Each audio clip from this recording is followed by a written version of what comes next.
अपने शहर के जाने माने बड़े लोगों को सबको मैं शुक्रिया अदा करना चाहता हूँ, क्योंकि इतना अच्छा मौका मुझे पहली बार मिला है। प्रॉफिट मोहम्मद जो रास्ता दिखाए, वो रास्ता खाली माइनॉरिटी भाइयों के लिए नहीं, इस दुनिया में जो लोग हैं शांति अमन से जीने के लिए जो कोशिश कर रहा है, वो रास्ता हम सब पढ़ने के लिए, लिखने के लिए,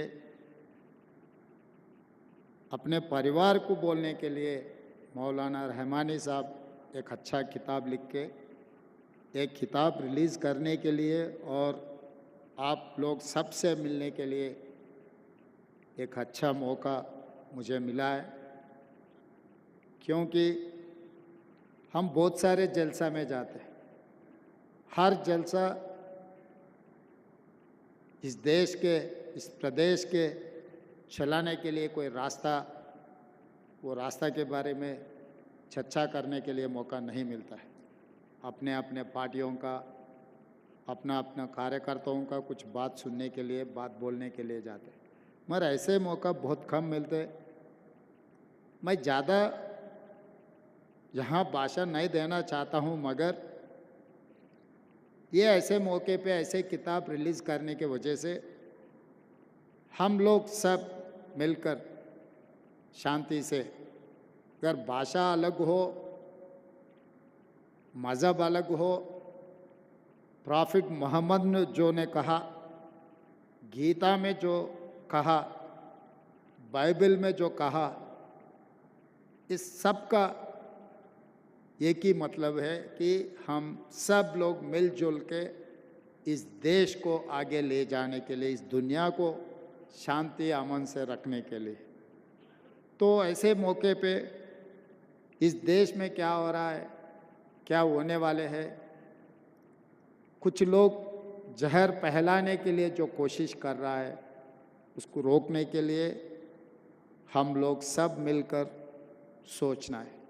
और दूसरी बात, मेरा दिल बहुत खुशी हो गए, all India Muslim personal law board president अपने शहर से, अपने भाइयों में एक ऑल इंडिया लेवल पे एक पोजीशन पे गया। हम सब लोग इस बात को खुशी से, गर्व से कह सकता है कि all India Muslim personal law board के प्रेसिडेंट हमारे शहर से। और रहा दूसरी बात, मैं भी सदर साहब के साथ पिछले लोकसभा में मैं भी एमपी था। सदर साहब हैदराबाद शहर के इस कोने पे रहा तो मैं उस कोने पे एमपी बना था। मगर लोकसभा में जब गरीब लोगों के तरफ से, खासकर माइनॉरिटी और दलित आदिवासियों के लिए जो आवाज़ सुनते, बहुत खुशी होते थे कि भाई असदुद्दीन ओवैसी हमारा शहर से ये दलित, आदिवासी और माइनॉरिटी लोगों के लिए जो लोकसभा में जो आवाज़ उठा रहे। कभी कभी असद साहब ने कांग्रेस के खिलाफ भी बोले तो भी मुझे अच्छा लगता था, क्योंकि हमारा ही भाई कुछ आवाज़ उठा रहे। हमारे खिलाफ बोले तो कोई दुश्मन नहीं होते। हर सरकार को चलाने में कभी कभी गलती भी हो सकता है, वो गलतियां सुधारने के लिए स्ट्रांग अपोजिशन का भी ज़रूरत है, वो प्रदेश में हो, देश में हो। आज आप देखो लोकसभा में जनता के भाषण बोलने वाले बहुत कम हो गए। जहर फैलाने के लिए आपस में पंचायत लगाने का भाषण ज़्यादा हो गए। तेलंगाना से खासकर या कंबाइंड आंध्र प्रदेश में पिछले दिनों में अच्छा नेता लोग थे। जयपाल रेड्डी जी जैसे अपने तेलंगाना से आवाज़ उठाने वाले थे, आज के तारीख में तो बहुत कम हो गए। बिजनेस और कॉरपोरेट बिजनेस वाले ज़्यादा आ गए। बिजनेस में तो वो लोग तरक्की अच्छा कर रहे हैं, मगर गरीब लोगों का आवाज़ उठाने वाले कम हो गए। 17 में एक ही दिख रहा है मुझे, असदुद्दीन ओवैसी जी, जो गरीब लोगों की आवाज़ बनकर वहाँ पर सुनाने के लिए जो कोशिश कर रहा है। असद साहब हमारे साथ दिए नहीं दिए वो अलग बात है। चुनाव के समय पर हम उनके उनके तरीक़ा से हमारा तरीक़ा से हम चुनाव लड़ रहे हैं। एक बार चुनाव ख़त्म होने के बाद ऐसे कोई बात नहीं है। हम सब मिलकर 4 करोड़ तेलंगाना जनता को कुछ अच्छा के लिए, कुछ वेलफेयर के लिए, उन लोग डेवलपमेंट के लिए, हैदराबाद शहर को सुधारने के लिए हम लोग मिलके काम करने का ज़रूरत है। हम अलग अलग बैठकर अलग अलग सोचकर हम लोग कुछ किए तो इस शहर का नाम खराब हो जाएंगे। इसीलिए मैं एमआईएम पार्टी से पूछकर यह उनके तरफ से कोई सुझाव आए तो भी हम लोग आगे पीछे नहीं कर रहे हैं। ईसा मुँह से रिवर जो बहुत सालों से वो एकदम खराब हो चुका है, उसमें जो शहर के जितना भी कचरा है उसी में आ रहा है। वो सुधारने के लिए हम लोग कोशिश कर रहे हैं, उनका मदद हम मांगे, वो लोग भी आगे आए।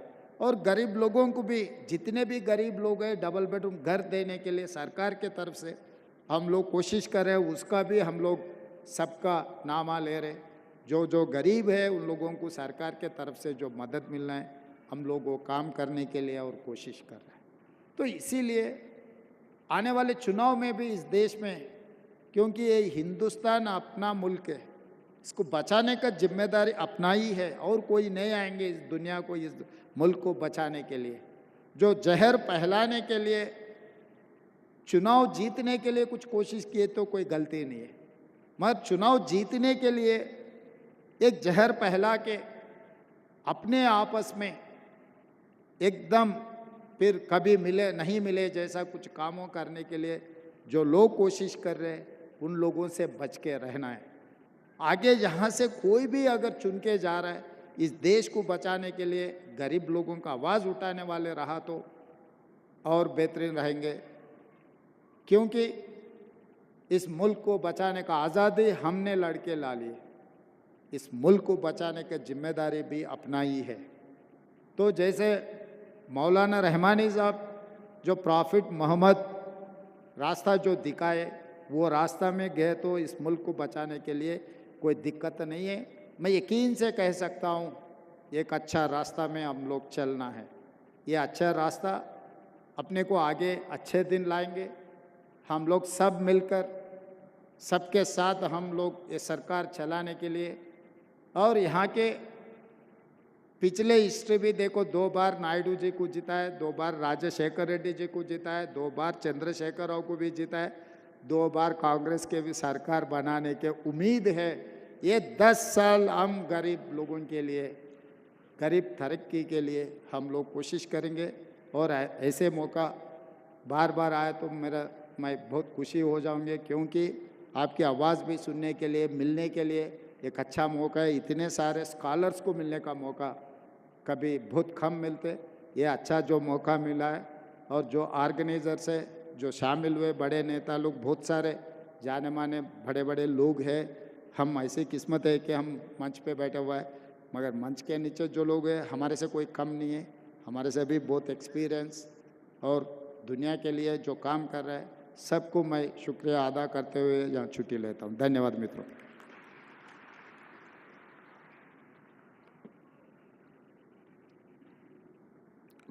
बेहद शुक्रिया